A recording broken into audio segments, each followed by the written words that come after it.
नमस्कार मित्रों, सल साधना में आपका स्वागत है।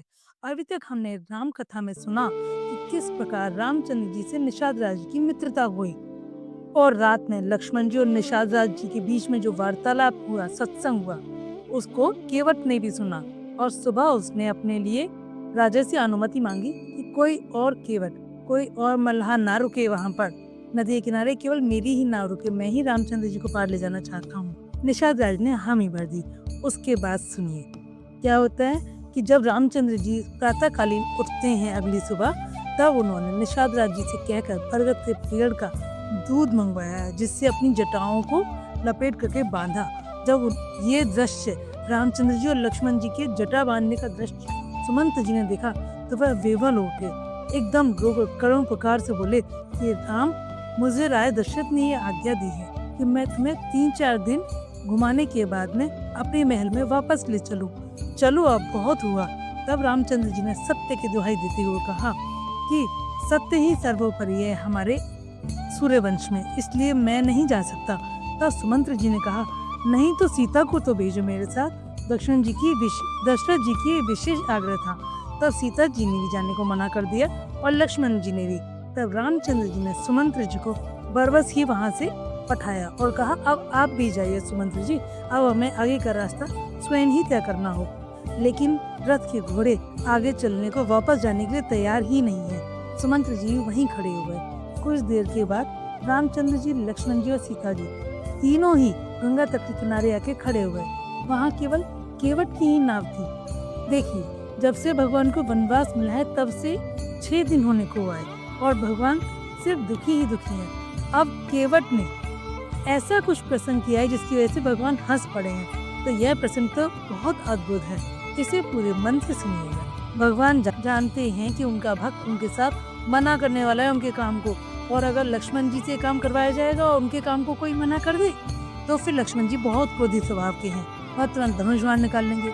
इसलिए भगवान ने कहा, लक्ष्मण तुम रहने दो, मैं ही बुलाता हूँ केवट को। तब उन्होंने अपने दोनों हाथ ऊपर उठाकर कहा, केवट भैया यहाँ तो आओ। केवट ने कहा, नहीं आऊंगा।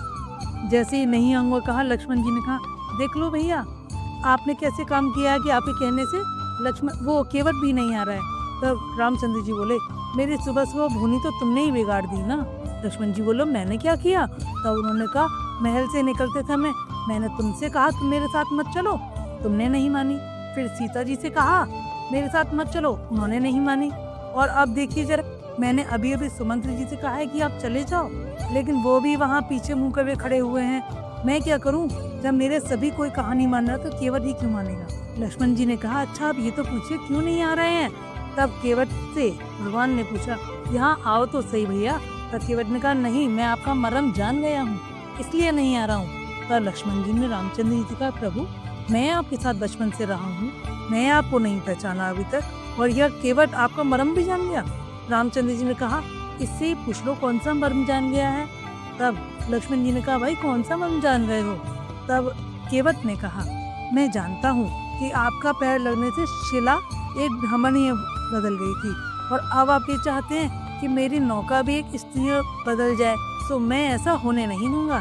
जब तक मैं आपके चरणों को नहीं धो लेता तब तक मैं आपको अपनी नाव में नहीं चढ़ाऊंगा।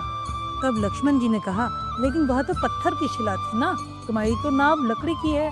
तब केवट ने कहा कि तभी तो और डर लग रहा है, पत्थर की नाव थी तो स्त्री बन गई, पत्थर की शिला, और मेरी तो लकड़ी की नैया है, क्या होगा जाने इसका। बस छोटी सी तो बात है, पैर ही तो धुलवाने हैं। अगर आपने अपने पैर नहीं धुलवाए और मेरी नौका स्त्री में बदल गई तो आपको पता है वह स्त्री ब्राह्मणी होगी। मैं तो जात का मल्ला, मुझसे कहेगी मैं आपके संग नहीं रहूंगी, मुझे मत छूना, मेरे लिए नया घर, राशन, बासन सब ला कर दो। कैसे रखूंगा मैं उस दूसरे परिवार को? भगवान ये सब सुनकर मुस्कुराने लगे। और तो छोड़िए, अगर मैं घर गया दूसरी स्त्री को लेकर के, तो घर पर जो पहले से बैठी है वो क्या कहेगी, कहाँ से ले आए इसे?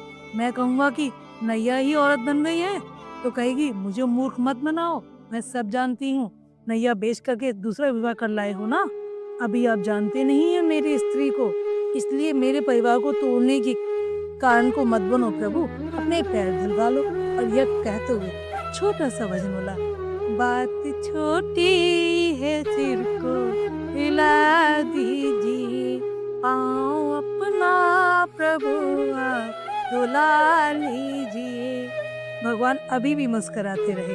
तब केवट ने कहा, अच्छा अब आप कुछ कहेंगे नहीं, यानी कि आपको नहीं पैर दिलवाने हैं, अब मैं भी जा रहा हूँ, बुलवा लीजिए जिस केवट को बुलवाना है, मैं भी आपके पैर धोने जब तक नहीं होगा तब तक आप मुझे आवाज नहीं लगा देना। लक्ष्मण जी ने कहा, प्रभु ये तो आपको ऐसे उलाहन देके जा रहा है जैसे कुछ लिया हुआ बैठा हो। तब केवट ने कहा, लक्ष्मण भैया हम आपका भी मरम जानते हैं। अब तो लक्ष्मण जी आपे से बाहर हो गए। प्रभु ये क्या कह रहा है? तब केवट ने कहा, आप नहीं जानते, पिछले जन्म में हम कछुआ थे और क्षीर सागर में जिस समय प्रभु जी शेषनाग यानी कि जो आप लक्ष्मण अवतार है ना जिसके, शेषनाग की सैया पर प्रभु लेटे थे और ये सीता मैया जो बन के आई लक्ष्मी जी के रूप में पैर दबा रही थी, तब हम कछुआ बनकर धीरे धीरे भगवान के पैर छूने के लिए जा रहे थे।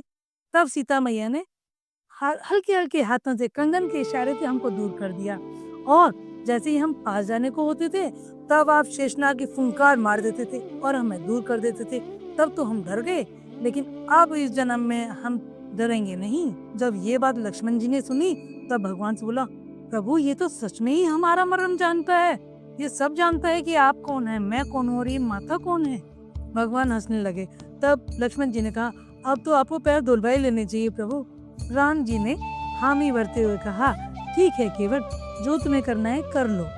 जब यह सुना तो केवट भागे भागे अपने घर गया और जो नाव में रखी थी कठौती और एक कठौता बड़ा वाला, तब उसने कहा छोटी कठौती लेके जाऊंगा। तो उनकी पत्नी ने कहा, आप छोटी कठौती क्यों ले जाते हैं, बड़ी ले जाइए, पैर धो दीजिएगा एक साथ। उनका नहीं नहीं बाबली, पहले एक पैर धोऊंगा फिर दो पैर धोऊंगा, फिर इस कठौती को ही अपने पास संभाल कर रख लूंगा, फिर मैं इसमें कुछ और नहीं करूंगा, इसी कठौती में रोटी रखा करेंगे जिससे हमें उनके चरणों की सुगंध सदैव मिलती रहे। तब केवट प्रसन्न होते हुए गंगा नदी की तरफ दौड़े और उन्होंने भगवान के पैर को एक पैर धोया, फिर जब दूसरा पैर रखा तो वो रेत में हो गया। फिर उन्होंने कहा, प्रभु ये तो दोबारा धोना पड़ेगा।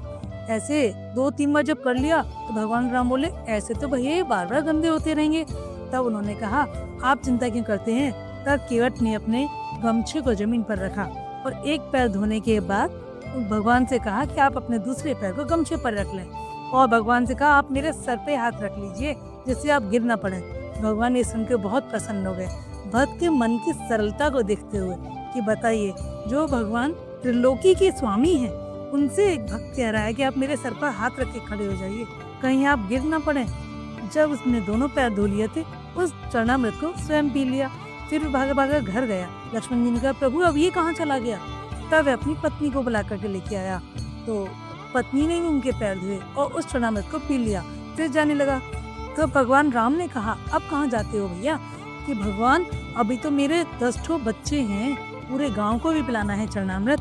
यह देखते देखते उसने कई बार भगवान के पैरों को धोया, पूरे गांव के लिए चरणामृत को रखा और अपने बच्चों को भी पिलवाया। और जब उसके बाद जाने लगे तब उसने भगवान से कहा, भगवान एक बार और धोने हैं। लक्ष्मण जी सुनकर क्रोधित हो गए, बोले अब क्या यही करते रहोगे। तब भगवान राम से केवट ने कहा, आपने यहाँ पर हम सबको उतार दिया है, अभी तो आपको कुछ को और तारना है। तब भगवान राम बोले, अब कौन रह गया है। यही तो बात है प्रभु, आपको दिखते ही नहीं है। यहाँ मेरे सभी पूर्वज सभी पुरखे जो कि आपके इंतजार में ही खड़े हुए हैं, वे भी तर नहीं पाए, उन्हें और तार दीजिए। तब भगवान ने उनको भी तारा और इस प्रकार नाव में बैठ करके केवट ने राम लक्ष्मण और सीता जी को पार ले जाना शुरू किया। जब वह पार ले जाने लगा तो जब दूसरे केवट किनारे पर पहुंचता था तो दोबारा घुमा कर ले आता था। लक्ष्मण जी बोले, भैया अब तुम ये दोबारा कहाँ ले जा रहे हो। तो उसने कहा, बस बस अभी लेके आता हूँ। फिर दोबारा घुमा के ले जाते हैं। फिर रामचंद्र जी ने पूछा, भैया इतनी चक्कर लगा रहे हो, हम कैसे किनारे पहुँचेंगे। तब केवट ने कहा, अब समझ में आई प्रभु, आप तो सिर्फ 2 चक्करों में ही थक गए, हमें 84 लाख योनियों में भटकाते हैं, कभी तो विचार कीजिए। और तब केवट ने भगवान को पार उतारा और पार उतारने के बाद में भगवान ने उनको नाव उतराई देने के लिए सीता माता की तरफ देखा। सीता माता ने अपने हाथ से अंगूठी निकाली। तब केवट ने उनके चरणों में पड़कर कहा, क्या आपने हमें इतना गिरा हुआ समझ लिया है प्रभु, आप और हम एक ही जात के हैं। तब लक्ष्मण जी को सुन के और क्रोध आया, ये मल्ला जाति का और हमारे प्रभु सूर्यवंश के। तब उसने कहा, जैसे आप पार उतारते हैं ना 84 लाख योनियों से, वैसे ही मैंने यहाँ गंगा नदी से पार उतार दिया। यहाँ मैंने आपसे उतराई नहीं ली, जब मैं मर कर के ऊपर जाऊँ तब आप मुझे पार लगा देना, तब आप मुझसे उतराई मत लेना, बस हिसाब बराबर। यह सुनकर भगवान बहुत प्रसन्न हुए और केवट से वापसी में जब 14 वर्ष के बाद वापस आएंगे तब उनसे मिलने का वादा करके वे वहाँ से निकल गए। ऐसा कहते हैं मित्रों कि केवट ने उसके बाद अपनी नाव में किसी को बिठाया ही नहीं। भगवान के इंतजार में 14 वर्ष तक वे भजन कीर्तन नहीं लगे रहे और जब भगवान 14 वर्ष के बाद लौट करके आए थे तब केवट को भी अपने साथ अयोध्या ले गए थे।